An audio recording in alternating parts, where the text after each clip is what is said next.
Olá, pessoal. Vamos ao nosso resumo da lição, continuando nossa trajetória na recapitulação dos temas do grande conflito, da grande controvérsia entre Cristo e Satanás.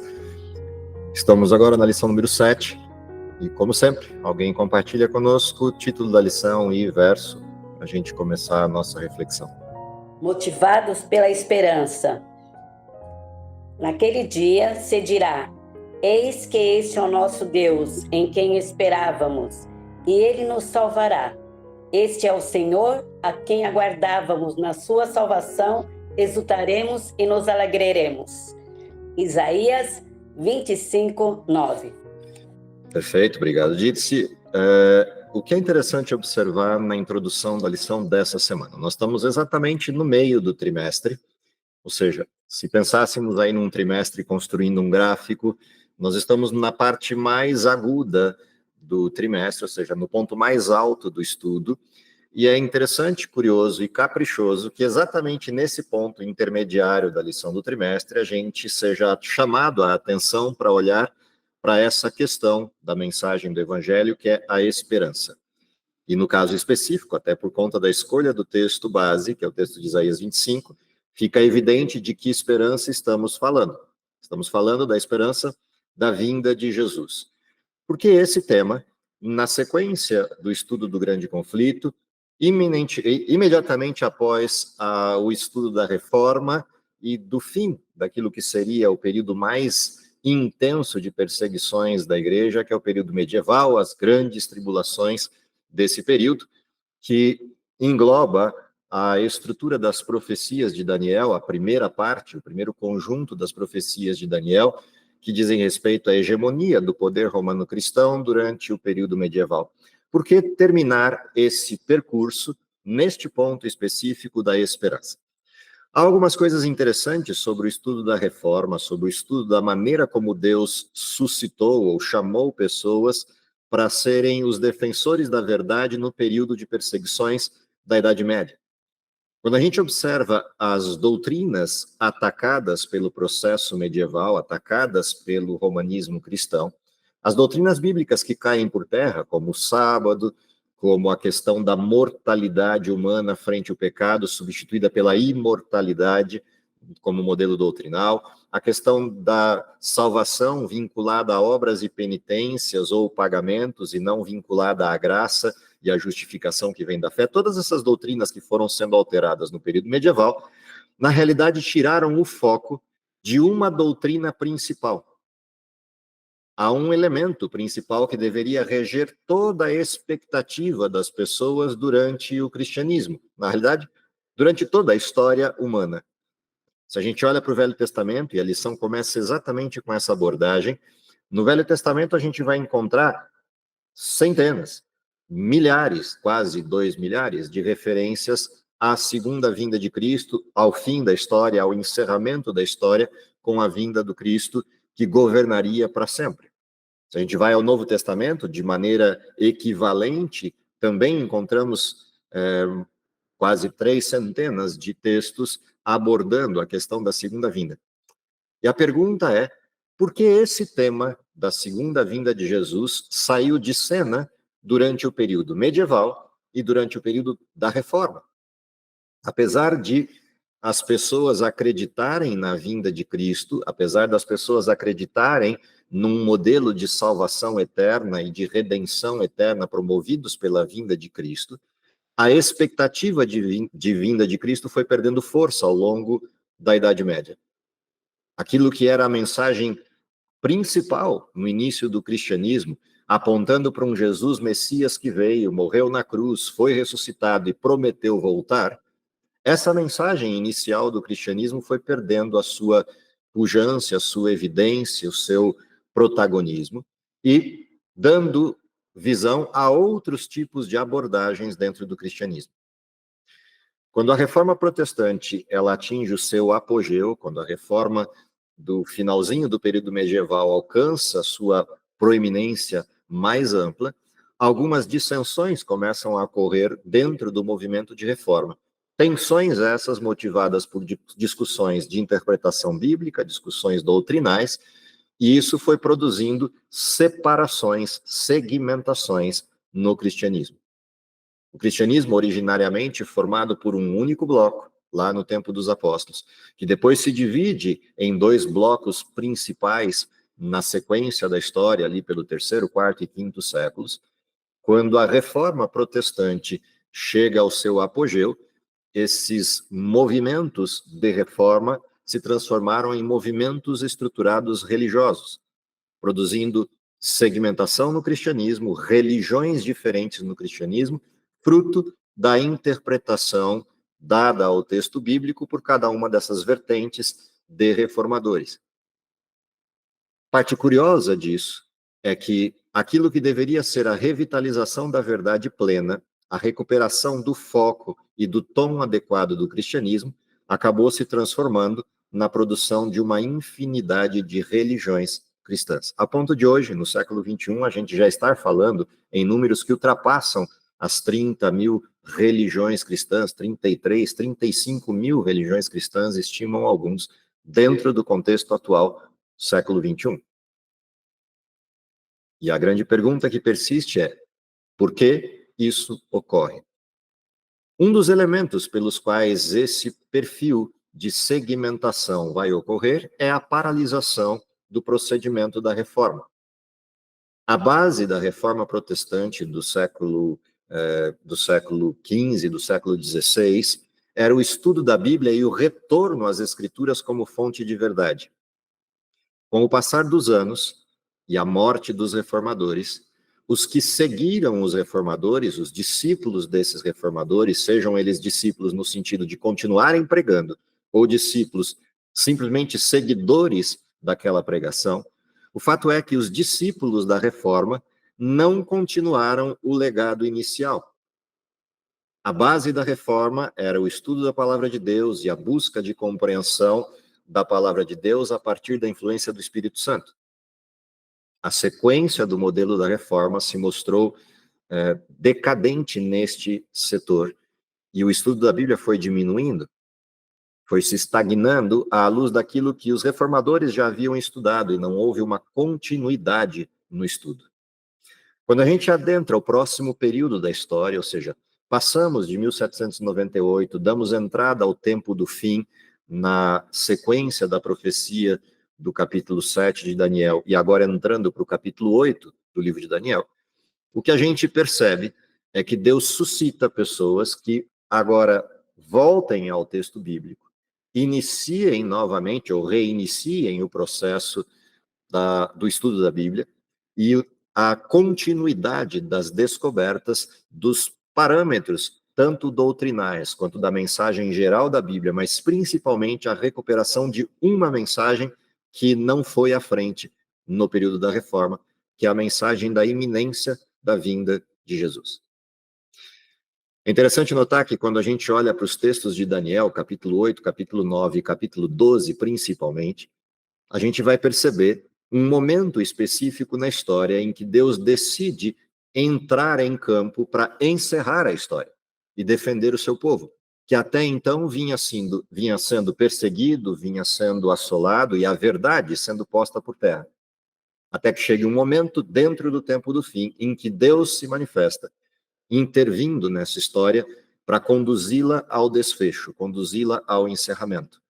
Esta mensagem, em particular, presente no livro de Daniel e presente de forma bastante evidente no livro de Apocalipse, resgata a mensagem central da Bíblia, que é a atenção para a pessoa de Cristo no seu momento de execução final da história, ou seja, a vinda de Cristo. Toda a Bíblia é um convite a olhar para o encerramento da história. Toda a Bíblia é um convite à esperança de que Cristo se manifestará para encerrar a história. E isto se perdeu.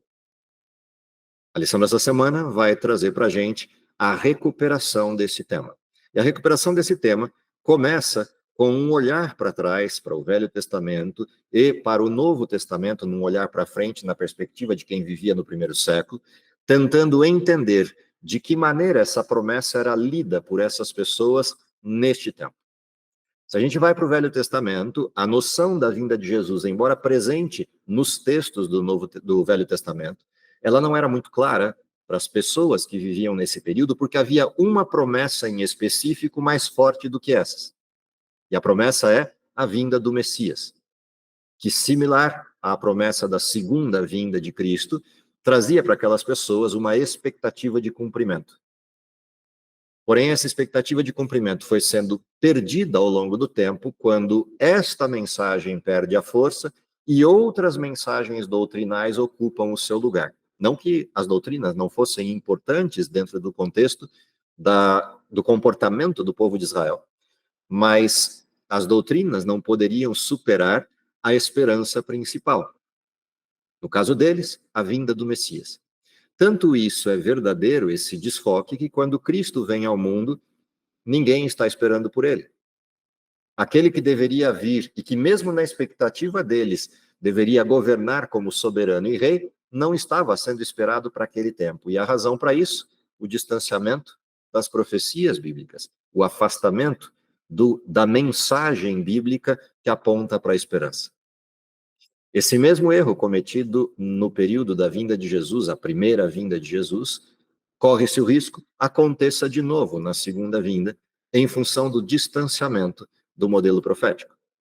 É exatamente nesse contexto de aproximação do modelo profético que surge no período da igreja de Filadélfia, nas descrições das 7 igrejas de Apocalipse, ou no 6º período da história, surge um sujeito de nome Guilherme Miller, que, dedicado ao estudo da Bíblia, começa a perceber nela mensagens muito importantes para o seu tempo. É interessante que a história de Miller começa com uma aproximação à Bíblia num estudo diligente do livro de Gênesis. E por que isso chama a atenção? Porque ao estudar Gênesis com afinco, com atenção, Guilherme Miller começa a reconstruir as bases de toda a Bíblia. Até porque, principalmente os textos iniciais de Gênesis, capítulos 1 até 11, retratam de forma bastante intensa o plano de Deus e a atuação de Deus na estrutura da redenção. E esses textos de Gênesis 1 a 11 acabam fornecendo base para o restante inteiro da Bíblia. E Miller começa a perceber essas conexões. Ele se aprofunda no estudo da Bíblia e, de repente, começa a esbarrar com promessas e profecias do Velho Testamento, que ele percebe se cumprindo de forma rigorosa na maneira como Deus as havia revelado aos seus filhos através dos profetas. E ao perceber que Deus antecipa a história para os seus filhos, fazendo isso a partir da mensagem profética, Miller começa a tomar atenção nos textos proféticos da Bíblia.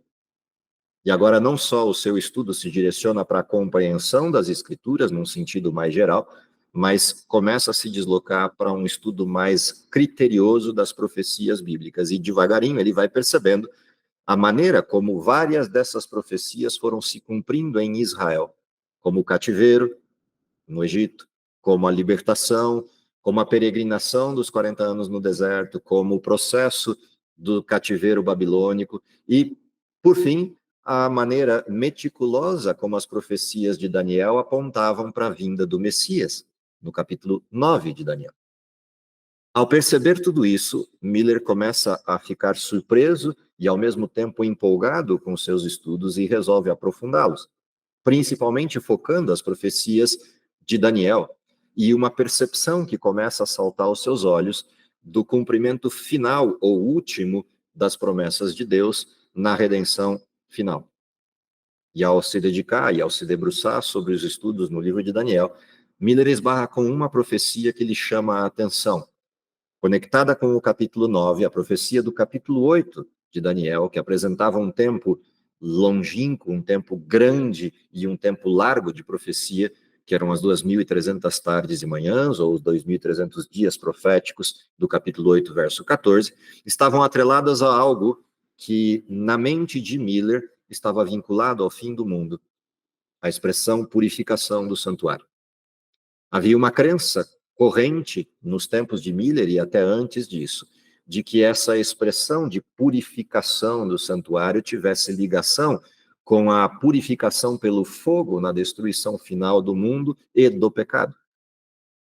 E é natural que Miller tenha apropriado desta expressão, purificação do santuário, com essa base histórica do seu tempo. E isso impacta de tal forma Miller que ele, neste texto e neste contexto, desloca a sua atenção para algo que é comum do seu tempo, em lugar de perceber o que na Bíblia estava descrito sobre esse mesmo termo, sobre essa mesma expressão. E ao fazer isso, ele atenta para o fato de que essa profecia de Daniel, apontando para a purificação do santuário, poderia se referir ao fim da história, à vinda de Cristo e a maior de todas as promessas. E é também interessante de observar isso, porque quando Miller olha para o capítulo 9 de Daniel e havia uma profecia explícita sobre a vinda do Messias, ele conecta o capítulo 8 com essa mesma ideia. Há uma segunda profecia na Bíblia apontando para a segunda vinda de Jesus. Assim como a primeira vinda foi profetizada com precisão, a segunda vinda também. Qual o erro de Miller? E de todos aqueles que com ele estudavam essa mesma profecia no seu tempo? O erro foi deixar de prestar atenção nos textos que de forma explícita apontavam para o fato de que o dia e a hora da segunda vinda de Cristo não é conhecido, não é sabido, não foi revelado. O que deveria levar Miller e os demais a olhar para essa profecia e se questionar se ela de fato tinha relação com a vinda de Jesus. Como Miller se aprofunda no estudo dessa profecia, ele percebe uma ligação entre as 2.300 tardes e manhãs e o capítulo 9 de Daniel, quando um anjo aparece a Daniel para explicar-lhe a visão. Visão essa que estava no capítulo 8 e Daniel não havia entendido. Se você ler com calma os versos seguintes, a partir do verso 15 do capítulo 8, lá no final do capítulo 8 você vai perceber que Daniel tenta entender a visão, mas não consegue, e adoece com a percepção dessa gravidade da profecia. Ele fica preocupado durante anos, até que, numa das suas orações, suplicando a Deus por intervenção, o anjo vem explicar-lhe a visão. E ao explicar a visão, conecta o capítulo 9 com o capítulo 8, apontando para um evento em comum. E esse evento em comum é, quando sair a ordem para restaurar e edificar Jerusalém, começará o desenho profético, a estrutura temporal do desenho profético. Tanto do capítulo 9, as 70 semanas determinadas sobre o povo de Daniel, que apontavam para o Messias, quanto o capítulo 8, as 2.300 tardes e manhãs, visão da qual foi retirado este recorte das 70 semanas apresentadas no capítulo 9. O que Miller percebe nessa conexão? Ora, se o decreto marca o início da profecia e o decreto está descrito na Bíblia a partir da referência da libertação do povo do cativeiro babilônico nas mãos de Esdras no retorno a Jerusalém, quando você lê o livro de Esdras lá no capítulo 7, você vai encontrar essa referência lá, de ordem de restauração e edificação de Jerusalém, ordem essa promovida por Artaxerxes em 457. Miller faz as contas e o tempo de 483 anos, ou seja, o primeiro lote de semanas, conduz exatamente para o batismo de Cristo. O decreto foi promovido no outono de 457, e Jesus é batizado no ano 27, no outono deste ano, e inicia o seu ministério. Exatamente como Daniel 9 descrevia, na metade daquela última semana de anos, ou seja, 3 anos e meio depois do batismo de Jesus, ele é crucificado na primavera do ano 31. 3 anos e meio depois disso, a gente encontra a conversão de Estevão, o apedrejamento de Estevão, a conversão de Saulo de Tarso em o apóstolo Paulo e a expansão da aliança outrora feita com Israel, agora com todo o mundo cristão. Miller observa a precisão desse cumprimento e faz as contas. Se 457 marca o período do início da contagem das 2.300 tardes e manhãs, numa conta direta, Miller chega à precisão do período de 1844, 22 de outubro de 1844. Ao fazer todas as contas relativas à data exata do decreto e a todo o calendário que se seguiu depois disso. Qual é o problema com Miller? Não está nas contas, nem na percepção da conexão. O problema com Miller está em um erro que qualquer um de nós, quando se distancia da Bíblia falando por si mesmo, pode ser vítima. Qual é esse erro? O de projetar os nossos anseios, desejos pessoais sobre o texto. A vontade de Miller de encontrar a Cristo, a vontade de Miller de encontrar a salvação e a redenção eterna era de tal ordem que isto cegou Miller à interpretação correta da profecia.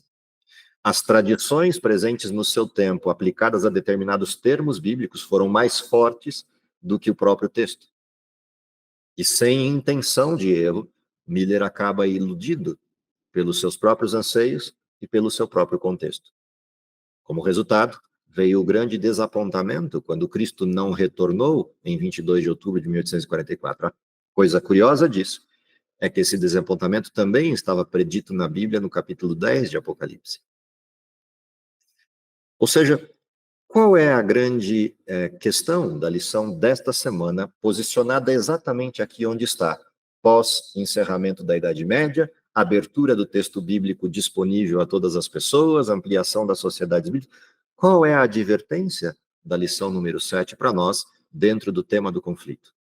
A primeira advertência é que a gente mantenha o legado da reforma, que é o estudo da Bíblia para a descoberta das verdades.